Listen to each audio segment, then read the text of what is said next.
መጀመሪያው እስከ 3 ዓመት በሚደርስ ቀላል ስራ ልትቀጣ ትችላለች ወይም ደግሞ ችግር እናስፈታለን ይፈታለች። አብሽር የትግራይ ከንቲባ እንደው ዳልቻ ላይ ክስ ቢያቀርብ መቀሌ ይወስዱት ይሆን? ቃቄ ማድረግ ያለባችሁ ዛት ስዋይ ሰዎች መጠንቀቅ ያለባችሁ። በጃኒ ኬዝ አቋሜን አልቀይርም። ዘሚካኤል አም ሶሪ መንገድ እሰጣ ገባ ውስጥ ገብታለች ወይ ጀስት ሌላ ጸብ ውስጥ ገብታለች።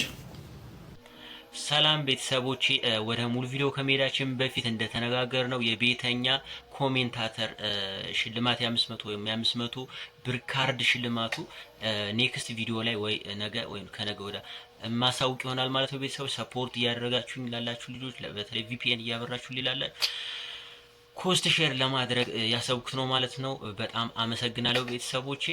ወደ ጉዳያችን ስናልፍ አነጋጋሪው የጃኒ ጉዳይ አሁንም እንደቀጠለ ነው ማለት ከህግ አንጻር እንዴት ይታያል እና ምን እየተባሉ ነው የሚሉትን ነገር አብረን ያለን ማለት ነው ቤተሰቦቼ። አሁንም በኮሜንት እንዳጠፉ ማለት ነው። ወደ ሙሉ ቪዲዮቹ እንሂድ። ችግር እናስፈታለን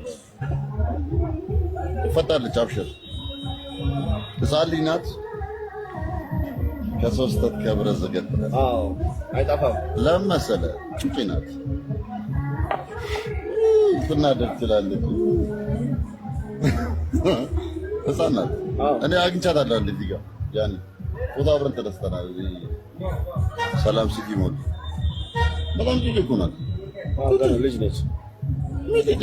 ይሄ በቲክቶከሯ ተፈጸመ የተባለ ተግባር በኮምፒውተር ወንጀል አዋጅ ቁጥር 958 ስር የሚወድቅ ሲሆን በዚህ አዋጅ መሰረት ማንም ሰው የኮምፒውተር ስርዓትን ተጠቅሞ የአንድን ሰው የአንድን ማህበረሰብ ክብር የሚነካ የሚያንቋሽሽ የሚዘልፍ ንግግር ማድረግ የለበትም። ይህንን ካደረገ በ3 መንገድ ሊቀጣ እንደሚችል በአማራጭ አመልክቷል። የመጀመሪያው እስከ 3 ዓመት በሚደርስ ቀላል ስራ ልትቀጣ ትችላለች ወይም ደግሞ እስከ 30 ሺህ ብር በሚደርስ የገንዘብ ቅጣት ወይም በሶስተኛ አማራጭ የተቀመጠው በገንዘብ ቅጣትና እስከ 3 ዓመት በሚደርስ ቀላል ስራት ልትቀጣ ትችላለች ማለት ነው።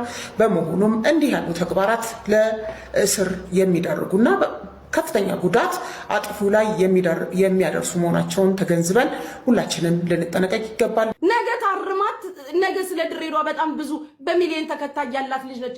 ነገ ዓለም ላይ ተጽዕኖ የምትፈጥር ልጅ ነች። ነገ ድሬዳዋን ብዙ ታሳያለች። እግዚአብሔር ከአንቺ ጋር ይሁን። የቁልቢው ገብርኤል ይከተልሽ፣ ያሸዋው ሚካኤል አብሮሽ ይሁን፣ ክስሽን ያንሳልሽ ማለት ጥፋት ከሆነ ስገባ ያስጠይቀኝ። አገር ገባለሁ እየነገርኳችሁ ትጌ ቆርጬ በቪዲዮ እያሳየኋችሁ ገባለሁ። ድሬ ነኝ ብዬ ያኔ ጥፋት ካለ ጉቺ ተሳስተሻል፣ አዋርደሽናል፣ ልክ አይደለሽም ካላችሁ በሀገራችን ህግ አገራችን ላይ ምድራችን ላይ ውቀሱኝ፣ ክሰሱ። ከዛ ውጪ ግን ክብራችሁን ያዋረድኩት ያስቀየምኳችሁ ምንም ነገር የለም። ኦል ዘ ታይም ተነካን ባላችሁ ቁጥር የነካችሁን ጠርቼ አምጥቼ አብራርቼ አስታርቄ ነው በሸኛው ይቅርታ አስጠይቄ።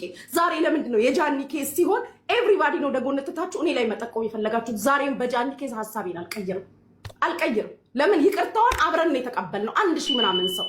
ለምንድን ነው ተቀይሮ እኔ ብቻ ጉቺ አንቺ እንዲ ለዘብተኛ ሆነሻል? ጉቺ መሳደብ የለብኝም። ልክ እንዳልሆነች ተናግሬያለሁ። የነበራችሁ ልጆች ፍረዱ። ሺቲ ለብሰሽ ዞረሻል። ሺቲያችንን የለበሽ ሳ ገልበይ ስትሰጪ ነበር ወይ ብዬ ጠይቄያለሁ። በሄድሽበት ሁሉ ያንን ስታደርጊ ነበር ወይ ብያለሁ። ምንድን ነው እኔ አልገባኝም። አሁን ከዚህ በኋላ ለምንድን ነው የድሬዳዋ ልጆችስ ለምንድን ነው እኔን እንትን ማድረግ የፈለጋችሁት? ጃኒ በጣም ጌም ነው የምትጫወተው። ይህን ያክል ፖለቲከኛም አይደለችም። ፕላስም ደግሞ ይህን ያክል ክፋትም ያለባት ልጅ አይደለችም። ለምን ክፉም ለሆን ብትል ልጅ ነች እና ብዙም ታውቃለች ብዬ አንደርስታንድ አላደርጋትም ልጅ ስለሆነች። ይሄ ግን ብዙ ሰውን የሚሸወደው ህግ ምናምን የምትኛው ህግ ነው ምናምን ትላላችሁ። ኖ ትረስት ሚ ዜር ኢዝ ሎው ህግ አለ። አሁን አሜሪካ ውስጥ ነው ያለሁት እኔ። ሚኒሶታ የሆነ ወንጀል ብሰራ መንግስት ይዘኛል አይደለም እንዴ? ኢትዮጵያ ውስጥ ወንጀል ስሰራ ትያዛለህ። ወንጀል በነገራችን ላይ በድርጊት ብቻ አይደለም፣ ንግግርም ወንጀል ነው። ዛት ስዋይ ጥንቃቄ ማድረግ ያለባችሁ፣ ዛት ስዋይ ሰዎች መጠንቀቅ ያለባችሁ። ግን ምንድነው ወንድም እህቶቼ በጣም ማወቅ መማር ያለባችሁ ነገር ቢኖር ምንድነው ለንግግራችሁ መጠንቀቅ። ስፔሻሊ ቲክቶክ ላይ ጥንቃቄ ማድረግ ያለባችሁ። ቲክቶክ ላይ ትንሽ ጌም የምትጫወቱ ሰዎች፣ ትንሽ ብር የምታገኙ ሰዎች የሆነ 100 እና 150 ሺህ ፎሎወርስ ሲኖራችሁ ሌላ ዓለም ውስጥ ነው የምትገቡት። ግን ምንድነው የሰው ልጅ መጠንቀቅ ያለበት ነገር ቢኖር እዚህ ሶሻል ሚዲያ ላይ የሚደረግ ነገር ወደ ህግ ሊወስዳችሁ ይችላል። ወደ ህግ ከወሰዳችሁ ደግሞ ከመጠየቅ ወደኋላ አትሉ። አሁን ያለው ፖሊስ ምን እንደሚያካክሉ አይታችኋል? ነው የምነግረው እኮ መንግስት እኮ እንደ ድሮ ይሄ ምርመራ ምናምን ውስጥ አይገባም። ኤቪደንስ ነው የሚሰጥህ። እዚህ ቁጭ ብሎ አንተ የምታጠፋውን ጥፋት ያያል። ግለሰብ እኮ ነው የሚያስረው ታውቃለህ። ፖሊስ ነው ግን ፓስተር፣ አሁን የድሬዳዋ ከንቲባ እንዲህ ክስ መስርቶ ምናምን ካሳሰራት የትግራይ ከንቲባ እንደው ዳልቻ ላይ ክስ ቢያቀርብ መቀሌ ይወስዱት ይሆን? ትግራይን እንትን አሁን በጀት አይሰጣትም። እስኪ ትጠይቅ ወንድና ዳልቻን ቢጠይቅ አብይ ማለት ነው ለትግራይ በጀት ያቆማል። ያስራቸዋል። ሙሉ የትግራይ ዞን ያስራቸዋል። ለአንድ ዳልቻ አንድ ዳልቻ አትንዴ አንድ ዳልቻ ላለ አንደኛ ዳልቻ የአሜሪካ አንተ ዳልቻ እኮ አብይ ራሱ እኮ ሲወጣ እኮ ታውቃለህ። ዳልቻ መንገድ የባህር ዳሩ ከንቲባስ እንደው ከአብይ ጋር ፒስ ናቸው። እንደው ቢጠይቅስ ዳልቻን አሳልፎ ይሰጡታል? ሰውዬው ከንቲባው ይታሰራል ማለት ሰው በቃ ዳልቻ በጣም እኔ ቅናት አልወድም።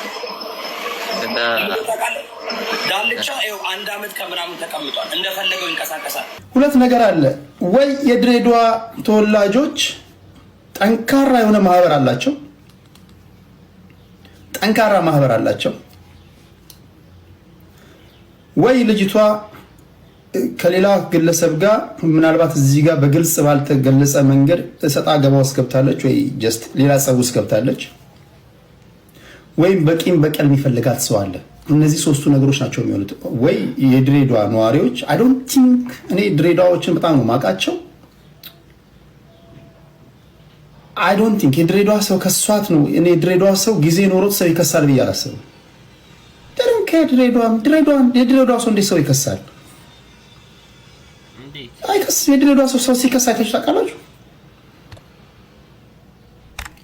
አላችሁ የድሬዳዋ ልጆች? እኔ አሁን ብዙ ሰው ባህሪ ከድሬዳዋ ልጆች ጋር ይመሳሰላል። የድሬዳዋ ሰው እንደዚህ ተባልኩ ብሎ ይከሳል ሰው አላችሁ? ሰርገው የገቡ ካልሆኑ በስተቀር ዝም ብለው እነዚህ በፍጹም የድሬዳዋ ሰው እኔ በጣም ብዙ የድሬዳዋ ልጆችን አውቃለሁ። በጣም ብዙ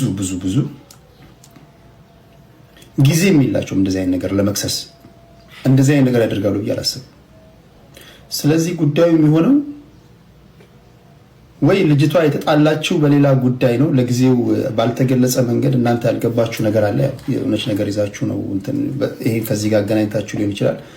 ፍርድ ቤት ቀርባችሁ ክሱ ሲነበብ ክሱ ይሄ ከሆነና ከሳሽ ማን እንደሆነ እስክንሰማ ድረስ እስካሁን አልሰማሁም።